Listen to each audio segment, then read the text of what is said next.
ដំណើរកំសាន្ត2ថ្ងៃមួយយប់នៅឯជើងភ្នំគិរីរម្យនេះគឺជាដំណើរកំសាន្តដ៏សប្បាយរីករាយមួយនៅក្នុងជីវិតរបស់ខ្ញុំដែលខ្ញុំមិនធ្លាប់ជួបពីមុនមកមានតែការស្ទូចត្រីមានតែការលេងកំសាន្តទឹកនិងមានសកម្មភាពជាច្រើនផ្សេងទៀតដូចជាការដាំដំណាំកូនឈើបាទជាមួយនឹងលោកតានិយាយរួមទៅគឺបងប្អូនទាំងអស់គ្នាគ្រប់សកម្មភាពទាំងអស់គឺសុទ្ធសឹងតែមានការរីករាយសប្បាយមែនទែនហើយអ្វីដែលកាន់តែពិសេសនោះគឺមេឃរលឹមតិចៗមែនប៉ុន្តែពួកខ្ញុំនៅតែអាចកំសាន្តជាមួយទិដ្ឋភាពដ៏ស្រស់ស្អាតបានហើយក៏ខ្ញុំឆ្លៀតយកកាមេរី2002របស់ខ្ញុំនេះយកមកធ្វើការ off road ផងដែរចង់សារអំពីកម្លាំងរបស់រថយន្តនិងទឹកដៃនៃការបើកបរផងដែរហើយរឿងនៃការតែសប្បាយមួយទៀតនោះគឺមានទាំងតន្ត្រីកជើងចាស់ទៀតបងប្អូនទាំងអស់គ្នាគឺមិត្តភ័ក្តិរបស់លោកតាខ្ញុំគាត់បានបាទ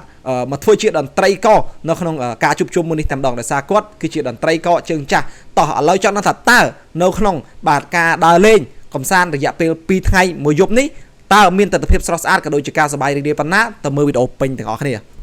កាត់មកដល់កន្លែងនេះផងដែរខ្ញុំធ្វើការយករថយន្តរបស់ខ្ញុំមកធ្វើការចាក់សាំងជាមុនសិនជាពិសេសនោះគឺយកមកធ្វើការថ្លឹងសម្បកកង់ដោយសារតែខ្ញុំមិនដែលភ្លេចទេបងប្អូនទាំងអស់គ្នាបន្ទាប់ពីការចាក់សាំងរួចខ្ញុំតែងតែយករថយន្តរបស់ខ្ញុំមកថ្លឹងមើលសម្បកកង់ព្រោះជាទូទៅមុននឹងយើងចេញដំណើរផ្លូវឆ្ងាយអ្វីដែលសំខាន់ក្រៅពីប្រេងម៉ាស៊ីនក្រៅពីបាតទឹកស្អំកម្ដៅម៉ាស៊ីននិងបច្ចេកទេសយានយន្តផ្សេងៗនោះគឺអីដែលសំខាន់មួយទៀតគឺពាក់ព័ន្ធជាមួយនឹងការផលិតសម្បកកង់ក៏ដូចជាសម្ពាធខ្យល់នៅក្នុងកង់ដើម្បីឲ្យប្រកាសចិត្តថា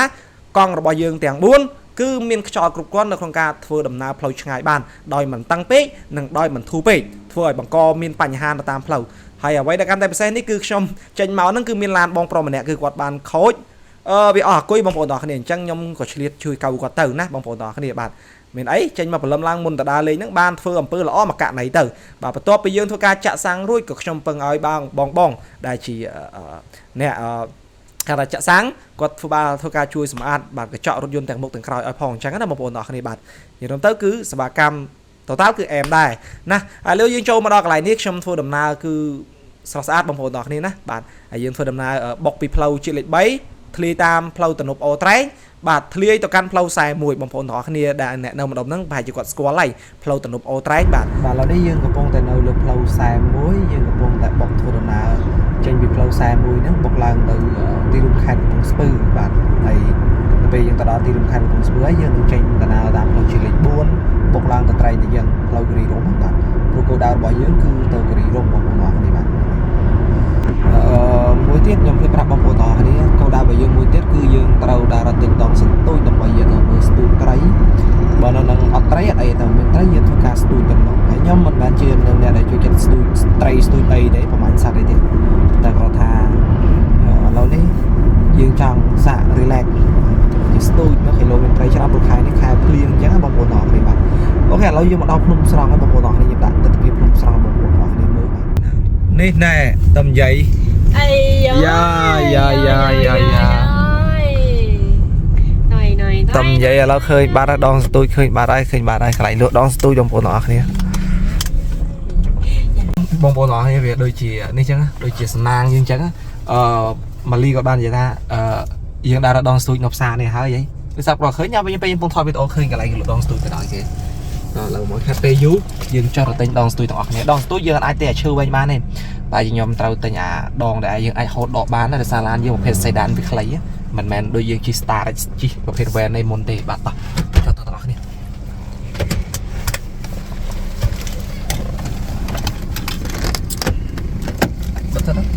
អូខេបន្ទាប់ពីយើងធ្វើការបកត្រឡប់ក្រោយមកទិញដងស្ទូចវិញបងប្អូនទាំងអស់គ្នាខ្ញុំកំពុងតែធ្វើការរើសអាដងស្ទូចណាដែលងាយស្រួលដាក់ទៅតាមឡានរបស់យើងបងប្អូនបែរជាដឹងស្រាប់ហើយរថយន្តរបស់ខ្ញុំគឺជាប្រភេទរថយន្ត sedan ដែលវាមិនមែនជារថយន្តវែងឯណាទេអញ្ចឹងខ្ញុំត្រូវតែរើសជ្រើសរើសយកដងស្ទូចណាដែលវាអាចបត់បែនបានដាក់ទៅក្នុងគូតឡានបន្ទាប់នេះខ្ញុំសម្រេចចិត្តថាយកអាដងពណ៌ខ្មៅនេះយើងអាចហូតអីយ៉ាប់បុកបងពោះនិយាយលេងបងប្អូនទាំងគ្នាបាទខ្ញុំធ្វើការជ្រើសរើសយកដងសន្ទូចនេះដោយសារតែវាអាចបត់ហូតចុះហូតឡើងបានហើយវារៀងរឹងមាំដែរបាទហើយខ្ញុំគិតថាទៅស្ទូចត្រីនេះខ្ញុំមិនស្ទូចទៅស្ទូចត្រីធំអីទេណាទេស្ទូចកូនក្រាញ់កូនកញ្ចុះហ្នឹងណៃបាទបន្ទាប់មកគឺខ្ញុំសម្រេចចិត្តថាយកអាដងរៀងខ្លីរៀងតូចហ្នឹងមកហើយក៏ខ្ញុំទៅពិភាក្សាមួយគាត់បងប្រុសនុយយើងគួរតែយកប្រភេទពួកនុយបែបណាហើយប្រភេទពួកផ្លែបែបណាទៅស្ទូចអាត្រីតូចខែទឹកឡើងនឹងបានគាត់ក៏លើកទឹកចិត្តថាដៃយាននុយអប់ចោះបងប្អូនទាំងគ្នាក្លិនដល់កយខ្ញុំផាត់ហើយយូរស្អុយណា តែស្អុយបែបប្រហុកបងប្អូនទាំងគ្នាអានុយអប់នេះបើសិនជាយើងលេងមិនស្រួលបងប្អូនទាំងគ្នាស្អុយដៃមួយទឹកអត់ទាន់បាត់ផងអញ្ចឹងសូមប្រុងប្រយ័ត្នទាំងអស់គ្នានៅពេលដែលយើងលេងអប់បន្ទាប់មកខ្ញុំក៏បានទិញផ្លែនេះគឺជាប្រភេទផ្លែស្ទូចត្រីក្រាញ់ហើយខ្ញុំមិនមែនជាអ្នកលេងត្រីលេងអីទេបងប្អូនទាំងអស់គ្នាប៉ុន្តែគាត់ថាអូខេយើងទៅហើយកុំឲ្យថាកន្លែងហ្នឹងមានទឹកយើងបានទៅស្ទូចព្រោះលោកតាផ្ដាំឲ្យផ្ដាំទៀតលោកតាគាត់ទៅដល់មុនហើយគាត់ផ្ដាំឲ្យផ្ដាំទៀតថាចៅអាកុំភ្លេចទិញដងស្ទូចឬយកដងស្ទូចមកផងណានៅកន្លែងផ្ទះលំហែរបស់តាហ្នឹងគឺមានពាក់ព័ន្ធជាមួយនឹងគេហៅថាត្រីណាទឹកឡើងមានតាពាំងនៅខាងក្រោយហ្នឹងអញ្ចឹងអាចមកស្ទូចលេងបានបាទឥឡូវខ្ញុំបានទិញហើយខ្ញុំដាក់ចូលទៅក្នុងគូតបិទក្លឹបចេញដំណើរតែម្ដងបាទហើយនេះគឺជាទស្សនវិជ្ជាពាក់ព័ន្ធជាមួយនឹងតាមម្ដុំផ្លូវចេញបែកពីផ្លូវ41មកបងប្អូនទាំងគ្នាបុកទៅកាន់ខេត្តកំពង់ស្ពឺបងប្អូនទាំងគ្នាណាខ្ញុំភ្លេចឈ្មោះផ្លូវនេះបាត់ហើយចាំខ្ញុំដាក់នៅក្នុងវីដេអូពាក់ព័ន្ធជាមួយនឹងផ្លូវនេះផងដែរគឺទេសភាពស្អាតបងប្អូនទាំងគ្នាហើយកាត់មកដល់ទីនេះគឺយើងបានមកដល់ទីរួមខេត្តកំពង់ស្ពឺហើយវាមានឯករាជ្យទីរួមខេត្តកំពង់ស្ពឺបាទគឺស្រស់ស្អាតមែនទែនបងប្អូនទាំងគ្នាណាខ្ញុំក៏ធ្វើការជិះកឡឹងមកជុំដើម្បីបុកធ្លាយឡើងទៅផ្លូវជាតិលេខ4បាទព្រោះដំណើរកំសាន្តរបស់យើងនេះគឺទៅខាងគិរីរម្យបងប្អូនទាំងគ្នាណាប៉ុន្តែយើងអត់ឡើងភ្នំគិរីរម្យទេគឺយើងត្រូវទៅតែត្រឹមជើងភ្នំគិរីរម្យទេដោយសារតែ resort របស់លោកតាគឺនៅជើងភ្នំគិរីរម្យបន្តមកទៀតយើងដល់រង្វង់មូលស្ពឺបងប្អូនទាំងគ្នាណាបាទនេះហើយគឺជាផ្លែស្ពឺតំណាងឲ្យខេត្តកំពង់ស្ពឺនិយាយលេងបងប្អូនទាំងគ្នាដូចជាមានរូបសំណាកផ្លែថ្នោតផ្លែស្ពឺផ្លែអីចឹងណាបាទមានច្រើនផ្លែឈើចម្រុះគ្នាអញ្ចឹងបងប្អូនទាំងគ្នាបាទហើយនេះគឺជាផ្លែស្ពឺធំណាស់បងប្អូនទាំងគ្នាបាទទៅជាផ្លែស្ពឺធំជាងផ្លែថ្នោតទៀតហ្នឹងហើយអូខេឥឡូវនេះគឺយើងបានឡើងមកដល់លើផ្លូវជាតិលេខ4ហើយបងប្អូនទាំងគ្នាណាហើយបងប្អូនទាំងគ្នាប្រហែលជាដឹងស្រាប់ហើយយើងអាចខ្ញុំអត់ចូលចិត្តជិះតាមផ្លូវលឿនលឿនទេហើយលោកតាក៏បានជិះតាមផ្លូវលឿនលឿនដោយសាររថយន្តរបស់លោកតាជាប្រភេទរថយន្តខ្លាញ់គោហើយរថយន្តរបស់យើងជាប្រភេទរថយន្តខ្លាញ់ក្តាមនិយាយលេងបងប្អូនទាំងគ្នាកាមេរីយើងក៏វាអែមដែរប៉ុន្តែគ្រាន់ថាខ្ញុំចង់ជិះនៅលើផ្លូវផ្លូវជាតិលេខ4ដើម្បីទទួលបានអារម្មណ៍ថាវាជាទស្សនវិជ្ជាគេហៅថារៀលបងប្អូនទាំងគ្នាខ្ញុំអត់ចូលចិត្តកន្លែងណាដែលមនុស្សច្រើនខ្ញុំអត់ចូលចិត្តមកខ្ញុំចូលចិត្តជិះផ្លូវដែលថាអូខេជាទម្លាប់ខ្ញុំឃើញកន្លែងនេះមួយតំណើងខ្ញុំក៏បានបត់ខ្ញុំគិតថាចង់ចូលទៅទិញពោតប៉ុន្តែជាស្ដែងអីបងប្អូនអីខ្ញុំបត់ទៅហើយគឺអត់មានគាត់អត់លក់ពោតទេខ្ញុំមើលមានកញ្ចុះមានអីតំណើងខ្ញុំស្មានតែគាត់លក់ពោតលក់អីអញ្ចឹងណាបាទតបមកបងស្រីគាត់ថាអត់មានពោតទេអញ្ចឹងក៏ខ្ញុំបកក្បាលឡានឡើងទៅទៀតទៅត្រង់ទៀតដើម្បីរកកន្លែងទិញពោតញ៉ាំបាទព្រោះគាត់ថាទិញពោតទៅផ្សារលោកតាផ្សារអីអញ្ចឹងណាតែជាស្ដែងជិះចោះជិះឡើងគ្មានបានទិញពោតទេបងប្អូនទាំងគ្នាហួសទៅតែម្ដងបាទហើយនេះគឺជាការបើកបរហើយខ្ញុំមិនជាបើកបរលឿនទេបងប្អូនទាំងគ្នាកុងទ័រខ្ញុំរត់678អីទេបាទពួកខ្ញុំមិនចូលចិត្តបើកឡានលឿនទេនៅពេលខ្ញុំទៅដើរលេងបងប្អូនទាំងគ្នាបាទបើកសឹម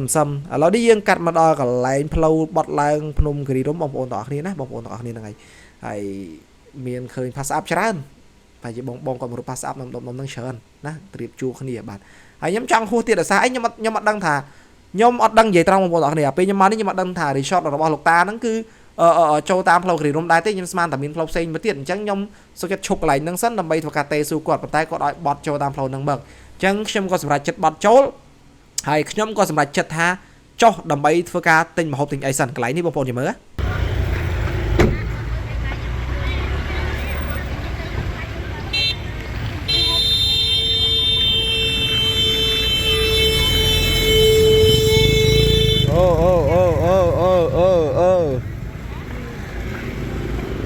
ខ្ញុំវិញចង់បាក់ចកេះរបស់បងអ្នកដែលគាត់ជិះម៉ូតូសប្លេដែរខ្ញុំស្មានតែគាត់សប្លេខ្ញុំតែខ្ញុំបែរមុខទៅមកទីអធិស្ឋានគ្នាបងប្អូនអ្នកធ្វើដំណើរនៅលើផ្លូវយើងត្រូវតែមានការអធិស្ឋានគ្នាមែនតើណាបាច់យកកំហុំបាច់យកគំនុំទេបាទនេះមុនហ្នឹងខ្ញុំចេញមកខ្ញុំចាក់សាំងប្រេងយើងនេះវាឡើងដល់ត្រឹមនេះអញ្ចឹងមានន័យថាឥឡូវនេះយើងចាក់20លីត្រវាស៊ីអស់7លីត្រហើយប្រហែលជា7លីត្រ7លីត្រ8លីត្រទេនេះអានោះតាមការប៉ាន់ស្មានរបស់ខ្ញុំបាទតោះឥឡូវខ្ញុំសូមចូលប្រធានបទពាក់ព័ន្ធជាមួយនឹងការប្រើប្រាស់រថយន្តកាមេរី2002យើងតិចទៅបងប្អូនទាំងគ្នាណាបើយើងបើកបរទៅវាដូចស្ងាត់ពេកណាបើអត់មានសម្លេងអីពាក់ព័ន្ធជាមួយនឹង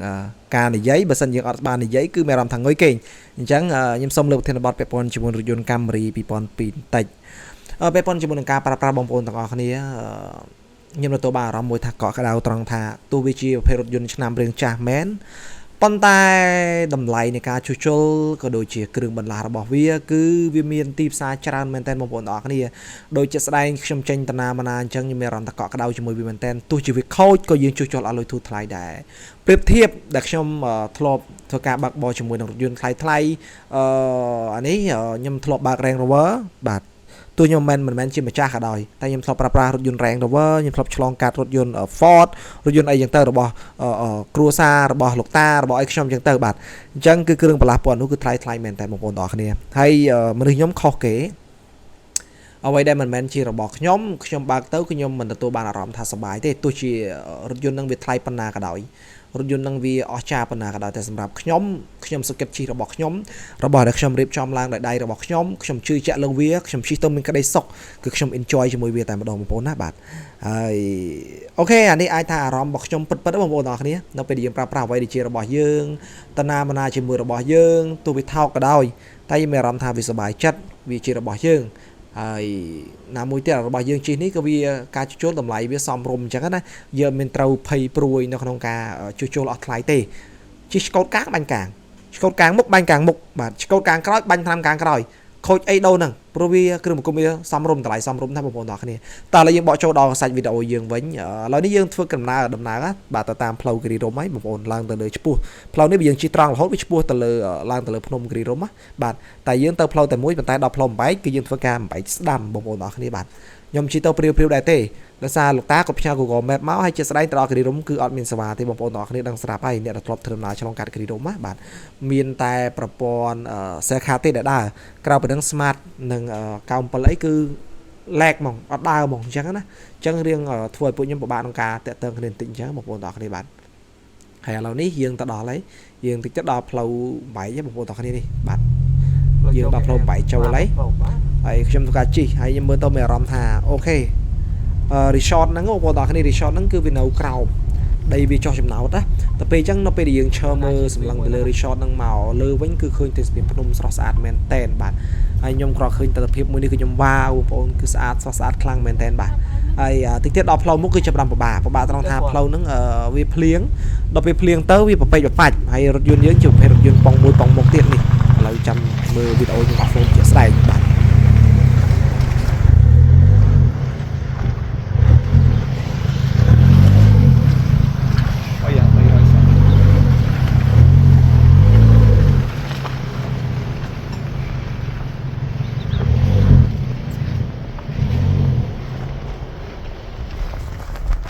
ទីបំផុតបងប្អូនទាំងគ្នាយើងបានធ្វើដំណើរមកដល់ផ្ទះលំហែរបស់លោកតាហើយបងប្អូនមើលទេសភាពឯបាទគឺស្រស់ស្អាតមែនតើយើងមើលដូចខ្ញុំបានជម្រាបបងប្អូនទាំងអស់គ្នាអញ្ចឹងហើយរថយន្តដែលជិះមើលនេះគឺខ្ញុំជិះកាមេរីពណ៌ខ្មៅហើយលោកតាគាត់ជិះប្រភេទពួកGTV GTV បាទហើយលោកតាម្នាក់ទៀតដែលជាដៃភ្លេងគឺគាត់ជិះ Highlander Toyota គ្នាបាទមានជប៉ុន2ចិន1បងប្អូនទាំងគ្នាចិនអីខ្មែរ GTV ខ្មែរប៉ុន្តែរោងចក្រនៅចិនទេអញ្ចឹងបងប្អូនទាំងគ្នានិយាយរំទៅគឺអែមហើយទេសភាពគឺស្អាតស្រស់ស្អាតមែនតើហើយនេះខ្ញុំក៏ចាប់ដើមមកធ្វើការប៉ើងឃ្លុបក្រោយដើម្បីធ្វើការយកអវ៉ាន់មួយចំនួនជាពិសេសនោះគឺដងសន្ទូចតែម្ដងយើងទៅធ្វើការចងឲ្យហើយព្រោះខ្ញុំឃើញទឹកនៅខាងក្រោយមិញហ្នឹងគឺតនើងខ្ញុំចង់យករសាចង់ដឹងថាតើទឹកហ្នឹងវាមានអត់ឥឡូវយើងធ្វើការចងឲ្យបងប្អូនទាំងគ្នាណាបាទខាងសេចក្ដីទៅលោកណៃអោបក៏ឯងដាក់កោយក្បាលទៅនឹងទៅមើលទៅហ្នឹងហើយជើងទៅនេះមកចេះធ្វើតបូលនេះហ្នឹងហើយដាក់ជើងទៅចេះមកមានអីបាយឈើទិញទេបងណែបានកើតទេលៀតខ្សែអោបឆាកហ្នឹងមានថាតបូលឺពាក់អាដៃសងខាងមកចាប់ចង់បត់ទៅមកសង្សារយើងមានជិចច្រាច់ណាអូមានសង្សារទៀតចង់ធ្វើបកងវាទៅលើកមិនដែរការអត់ទៅខំតែឥឡូវយើងទៅមើលតែគីឡូមានកន្លែងយើងអាចស្ទូចបានមកគ្នា2នាក់3ឡានចាមានសមានមាសមានខ្មៅគ្រប់ពណ៌យល់នៅតែកហបទៅទៀតតិចអាយ៉ាយគូតឡានហើយអង្គុយលើគូតបើកគូតឡានអង្គុយស្ទូចត្រីមកនេះឡើយនោះតែអស់ទេ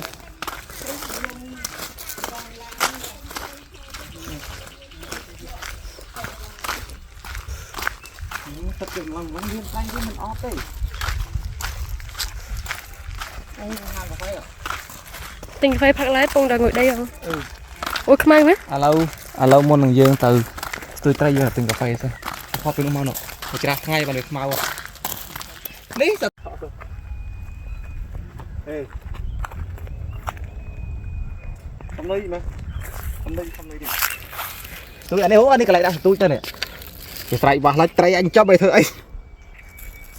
Tôi xô cái sân ở đây. អីទេហើយនៅគេប្រាប់យើងថាទៅនោះ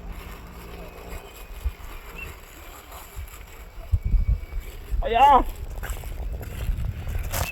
រៀនធ្វើការបិទនុយញីបុយណាត់ Diệt thong vẹn đây nhá. អូអត់ពាក់កើតទេអានេះមហាក្លិនណា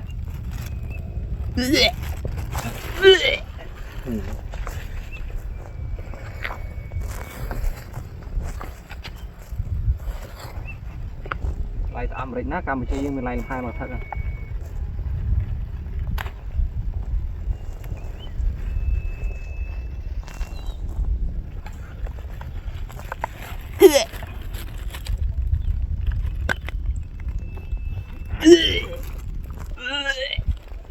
អកសិត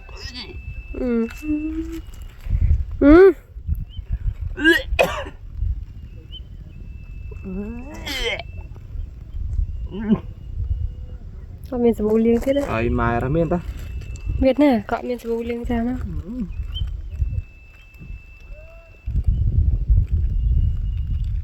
បោះហុកសោះ Ấp nó mày giờ. អានេះមិនហុកធំដែរហុកស្អុយខ្លាំងហ្មងនេះធ្លាក់ខាន់ Tại đây căn hốc vẹn vẹn thong mình. អត់យល់ដែរ Mày nhớ ra nè. ហ៎ Nhớ ra. អើយ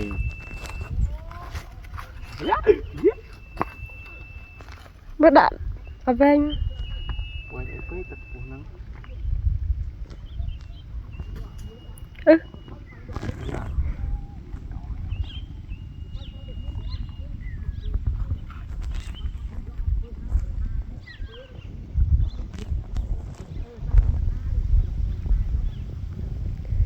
Cắt chăng.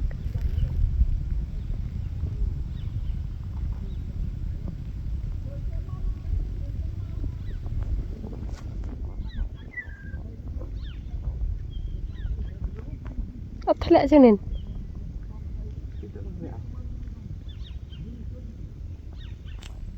Ấp thật lẹ xa nè. ហៅមកនេះ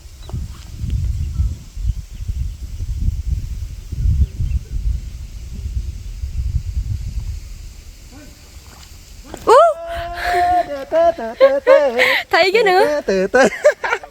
Thấy chả bá nè.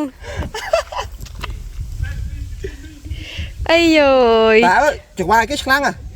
Nè. អូ Thấy chả bá nữa nghe. បានមួយរ៉ៃទៅធំដែរធំដែរ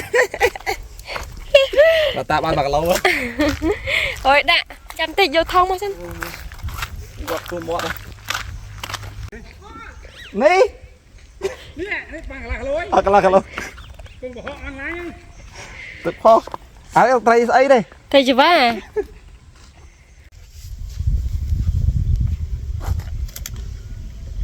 បិទដោយសារស្បៃ ជួយវា ចង់បានត្រីធំកុំប្រើនៅតូចដាក់មន់ទៅ ដល់ត្រី Cái này đó. ទៅ ទៅយ៉ាងវានេះមានធំហ៎ Túi chứ phần nắng. Mẹ thông cho đang tiếp. Mình đi nào ta? បន្ទាប់ពីការធ្វើការស្ទូចត្រីមកយើងក៏ធ្វើការសម្រាកសិនលោកតាក៏គាត់ប្របួលមកញ៉ាំកាហ្វេបាទញ៉ាំគុយទាវសិនបងប្អូនទាំងអស់គ្នាដោយទឹកស៊ុបនេះលោកតានិងលោកយាយគាត់គឺជាអ្នកដែលធ្វើឡើងដោយផ្ទាល់ដៃហើយគាត់បានឆ្លៀតជៀនបាទគល់ស្លាប់មាន់បងប្អូនទាំងអស់គ្នាមិនមែនផ្លូវមាន់ទេណាទុកឲ្យពួកខ្ញុំញ៉ាំបាយទៀតនិយាយរួមមក trip លើកនេះជាមួយនឹងលោកតាលោកយាយគឺមិនខ្វះរបស់ញ៉ាំទេមានតាំងពីនំប៉័ងមានតាំងពីមីល្ពៅមីត្រាវមីត្លូងណាមកទាំងអស់បងប្អូនទាំងអស់គ្នាណា គឺ គឺគាត់បានត្រៀមមកមួយ set មានតាំងពីកាហ្វេមានតាំងពីអីចឹងទៅបងប្អូនទាំងអស់គ្នាណាបាទហើយសៀវទឹកក្តៅឯនេះហើយឥឡូវយើងមកខាត់ពេលយើងចូលមកកាន់លោកតាដែលត្រូវជាមិត្តភក្តិរបស់លោកតាខ្ញុំគាត់ជាដៃអកណាបងប្អូនទាំងអស់គ្នាគាត់លេងគុំតន្ត្រីតែម្ដងបាទ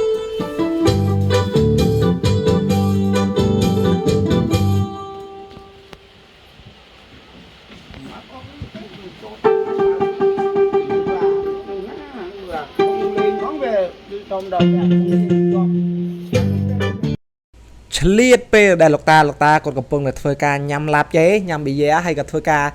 កំសាន្តដូចជាតេស្តរបស់សាកលបងភ្លេងអញ្ចឹងណាខ្ញុំក៏ឆ្លៀតពេលពីអ្នកម៉ាលីមកធ្វើការមើលទេសភាពពេលភ្លៀងធ្លាក់រលឹមបងប្អូនទាំងអស់គ្នាបាទយើងស្លឹងទៅមើលទេសភាពជើងភ្នំគឺស្អាតជាពិសេសកាមេរីរបស់យើងគឺស្អាតគ្រប់រដូវកាលគេហៅថាផ្ការីកគ្រប់រដូវកាមេរីពណ៌ខ្មៅខ្ញុំនេះគឺផ្ការីកគ្រប់រដូវតែម្ដងបងប្អូនគិតមើលតាំងពីឆ្នាំ2002មកដល់ឥឡូវនេះនាងនៅតែស្អាតនាងនៅតែជាទីទុកចិត្តសម្រាប់ប្រជាជនកម្ពុជាអញ្ចឹងបងប្អូនទាំងអស់គ្នាគឺស្រស់ស្អាតមែនតើហ្នឹងហើយទេសភាពមួយនេះគឺស្អាតបងប្អូនទាំងអស់គ្នាណាហើយខ្ញុំក៏ឆ្លៀតធ្វើដូចអារម្មណ៍អញ្ចឹងដាក់ទូរស័ព្ទនៅលើកតុយរថយន្តទៅធ្វើរត់តេតតោតឲ្យមានវីដេអូទុកកាត់ឡងបងប្អូនទាំងអស់គ្នាមើលមកថាមានវីដេអូអញ្ចឹងណាបាទតែទេសភាពស្អាតមែនបងប្អូនអើយបាទខ្ញុំនេះលេងឈុតក្រហមទាំងពីរអ្នកតែម្ដងបាទហើយយកមែនឈរត្រូវទឹកភ្លៀងឲ្យទៅសើទឹកភ្លៀងនៅតំបន់ភ្នំខ្ញុំត្រូវអត់ឈឺបងប្អូនទាំងគ្នាបើទឹកភ្លៀងនៅម្ដុំផ្ទះយើងនេះតំបន់ទីប្រជុំជនតើខ្ញុំត្រូវគឺខ្ញុំឈឺហើយតោះឥឡូវកុំឲ្យខាត់ពេលយើងលោកតាក៏បបួលថាតោះអាចៅទៅដាំដើមចេកទៅហើយដាំចេកនៅផ្ទះរបស់លោកតាចៅឯងមួយទៀតគាត់នៅខាងបារាំងហ្នឹងហើយសិតតែខ្សែស្រឡាយហើយលោកតាក៏ត្រូវជាលោកតាខាងម៉ាលីអញ្ចឹងណាបាទខាងភ័យខ្ញុំហើយគាត់បានបបួលតបងឡើងគាត់ថាទៅតែឯងខ្ញុំថាយេលោកតាទៅតែឯងមិនទៅពីអ្នកខ្ញុំទៅថតវីដេអូផងហើយខ្ញុំទៅជួយកាប់ដីលោកតាផងជាក់ស្ដែងទៅលោកតាគាត់អ្នកកាប់អត់ដែរតែមិនក៏បានគ្នាដែរអញ្ចឹងឥឡូវយើងធ្វើការជិះម៉ូតូឲ្យលោកតាឃើញអញ្ចឹងណាបងប្អូនទាំងគ្នាជិះម៉ូតូស្ទាត់ខ្ញុំទៀតបាទហើយលោកតាគាត់អាសាឡើងចុះទៅមើលអាមេរិកខ្មែរដូចខ្ញុំដូចពេញ5ឆ្នាំអញ្ចឹងដោយសារលោកតាមការនិយាយរបស់លោកតាគាត់ថាគាត់អត់ចង់នៅទេអាមេរិកឥឡូវនេះគឺជីវិតចុងក្រោយរបស់គាត់ចាស់គាត់ចង់នៅខ្មែរជាងនៅអាមេរិកដោយសារតែនៅនេះគាត់សប្បាយចិត្តជាងណាបងប្អូនទាំងគ្នាព្រោះគាត់នៅនោះរុស្ស៊ីក៏ដូចជាធ្វើការឆ្អែតឆ្អន់ហើយនេះចូលពីចម្រៀងចឹងវិញពាក់កណ្ដាលជីវិតរបស់ពួកគាត់ហើយអញ្ចឹងណាបាទអញ្ចឹងគាត់ចង់មកទិញដីលំហែលំហែអីចឹងនៅប្រទេសកម្ពុជាអញ្ចឹងបងប្អូនទាំងគ្នាហើយឥឡូវនេះយើងមកដល់ផ្ទះលំហែរបស់លោកតាដែលគាត់នៅខាងបារាំងហើយបាទក៏អាសាឈឺបាទសត្វសាច់ញាតិទាំងអស់បងប្អូនទាំងគ្នាហើយឥឡូវនេះខ្ញុំមកធ្វើការជួយដាំកូនចេកគាត់ហើយឆ្លៀតពេលដែលកំពុងដាំចេកហ្នឹងខ្ញុំក៏ធ្វើការឆ្លៀតថតវីដេអូទុកជាមួយលោកតាអញ្ចឹងណាហ្នឹងហើយដើមចេកគឺយើងធ្វើការចេកនេះដូចជាចេកពើមន់បងប្អូនទាំងអស់គ្នាបើតាមលោកតាក៏ប្រាប់ចេកនេះដូចជាចេកពើមន់តែលោកតាមើលចង់ម្លឹងដូចចេកបាយស្រាតែខ្ញុំមិនដឹងថាចេកអីដែរទេបងប្អូនទាំងអស់គ្នាព្រោះខ្ញុំអត់សូវមានចំណេះដឹងទេពាក់ព័ន្ធជាមួយអាកូនឈើកូនអីនេះដើមឈើហូបផ្លែនេះមិនសូវជំនាញវិស័យទេសទេបាទហើយបន្ទាប់មកលោកតាក៏ឆ្លៀតលើផ្នែកខាងមុខនេះកុំឲ្យវាហូរទឹកចូលឲ្យវាហូរទឹកទៅគៀនណាកុំឲ្យវាហូរទឹកសោះដីបងប្អូនឃើញខ្សាច់ហ្នឹងហើយខ្សាច់ហ្នឹងហើយគឺជាកន្លែងដែលហូរទឹកសោះដីបងប្អូនទាំងគ្នាហូរមកគឺខ្សោះអាគ្រោះថ្មដែលលោកតាចាក់អញ្ចឹងណាបាទតើឥឡូវបន្ទាប់ពីយើងធ្វើការដាំដំណាំកូនចេកហត់មកលោកតាក៏ថាចៅនាំតាទៅលេងទឹកតិចហើយក៏សួរខ្ញុំលេងទឹកអត់ខ្ញុំថាមិនចេះហែលទឹកទេអញ្ចឹងលោកតាលេងតែគ្រាន់ខ្ញុំទៅដែរខ្ញុំទៅជួយកំដរហើយដែលសំខាន់ខ្ញុំកំដរហើយគឺខ្ញុំកាន់ឆាត់ទៅទៀតប្រខ្លាចសើមតាទឹកជ្រៅណានេះឃើញនុយអប់ហ្នឹងមានអីតាអត់ទេទឹកគេដាក់ផុកវាហូរដីមករហូតវាផុកតាហើយប្រចាំទឹកអត់លេងទេប៉ុណ្ណឹងអត់លេងទេតែហ្នឹងដែរតែគឺអញ្ចឹងអាហ្នឹងគេអាវពងអីគេធ្វើមកបញ្ចុះអញ្ចឹងដែរចង់តាមពិតគេជីបានបាទអាហ្នឹងសនុកតោងមកវានេះហូវាស្រស់ដី1 2 3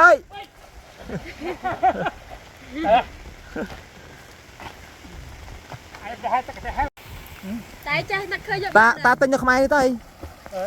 តែកន្លែងជុះហ្នឹងហើយមួយបាន5រៀល5រៀលកន្លែងជុះ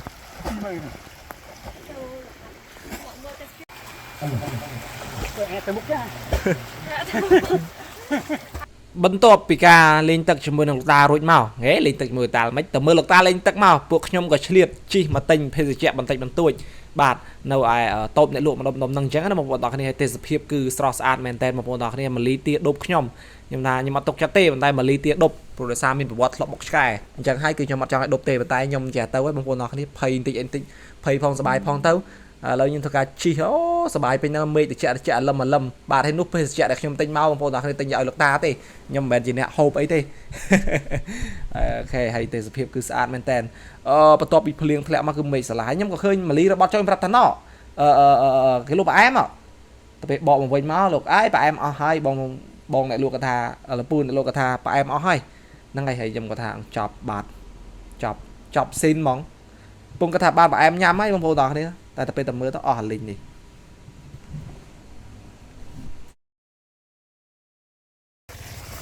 ឥឡូវយើងមើលទេសភាពតិចបងប្អូនទាំងគ្នានេះទេសភាពផ្លូវបាត់ចូលដែលយើងជិះម៉ូតូមុនហ្នឹងដោយសារយើងជិះចានមុនហ្នឹងដោយសារយើងជិះឡានទៅក៏យើងមិនសូវជាបានថតទស្សនវិជ្ជាផ្លូវចូលរបស់នេះឥឡូវជិះម៉ូតូបាទតោសบายម្យ៉ាងណាបងប្អូនទាំងនេះជិះម៉ូតូប៉ុន្តែយើងជិះដោយការប្រុងប្រយ័ត្នណាខ្ញុំមិនបានត្រៀមមួកសុវត្ថិភាពមួកអីទេដោយសារយើងជិះតាមជនបទអញ្ចឹងបងប្អូនដឹងស្រាប់ហើយគឺមិនបានតែមួកសុវត្ថិភាពមួកសុវត្ថិភោគណាទេហើយនេះកាត់មកវីដេអូព្រឹកឡើងយប់មិញនេះគឺពួកខ្ញុំធ្វើការគេងនៅក្នុងរថយន្តមិនមែនថាអត់ផ្ទះគេងបងប្អូនទាំងគ្នាតែពួកខ្ញុំចង់ទទួលបានអារម្មណ៍ដែលគេងនៅក្នុងរថយន្តលោកតាក៏បានប្រាប់ថាក៏មិនគេងផ្ទះទៅខ្ញុំថាអត់ទេខ្ញុំចង់គេងរថយន្តសុបាយហើយលោកតាក៏ថាជូនតាមតាណាគេងលើរថយន្តមានក្តីសុខគេងចៅកុំខាត់តាអត់ខាត់ទេគេងទៅអូខេបងប្អូនទាំងគ្នាបន្ទាប់ពីយើងគេងមកយប់ហើយនៅក្នុងឡានឥឡូវនេះយើងដល់ម៉ោងដែលត្រូវធ្វើដំណើរចេញវិញហើយខ្ញុំបាយត្រូវចេញទៅមុនតាហើយមើលទេសភាពព្រឹកឡើងបងប្អូនទាំងគ្នាហើយបងប្អូនចាំស្ដាប់សំឡេងសត្វយំបងប្អូនអាសត្វមួយនេះយំបរោះណាបងប្អូនអូ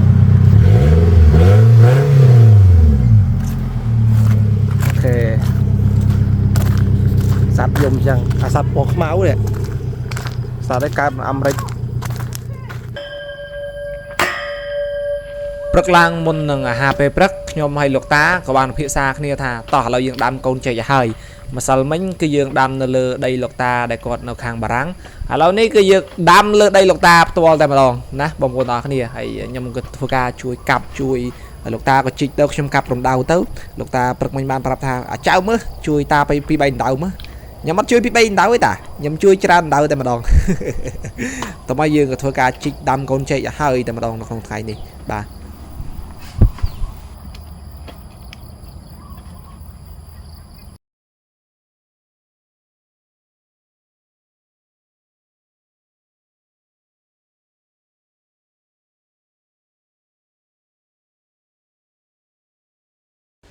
ហើយវីដេអូយើងពេលនេះក៏បានឈានមកដល់ទីបញ្ចប់ដែរបងប្អូនទាំងអស់គ្នាដែលឥឡូវនេះខ្ញុំបានធ្វើដំណើរចេញវិញមុនលោកតាហើយប៉ុន្តែខ្ញុំក៏មានអារម្មណ៍ថារៀងងុយគេងយប់មិញគេអត់សូវលក់ប្រហែលទេគេលក់ស្រួលមែនតែអត់សូវលក់អញ្ចឹងក៏ឆ្លៀតចូលទៅគេងកន្លែងបងប្អូនដែលគាត់គាត់លក់ពោតស្ងោបាទទិញពោតក៏បងពោតគាត់ញ៉ាំហើយក៏ឆ្លៀតគេងលឿនរឹងហ្នឹងទៅបាទហើយបន្ទាប់ពីគេងអស់ផុតលងុយហើយយើងក៏ធ្វើចការចេញដំណើរទៅទៀតហើយអរគុណបងប្អូនទាំងអស់គ្នាសម្រាប់ការតាមដានវីដេអូតាំងពីដើមដល់ចប់ជួបគ្នាវីដេអូក្រោយទៀតអរគុណសម្រាប់ការគាំទ្រ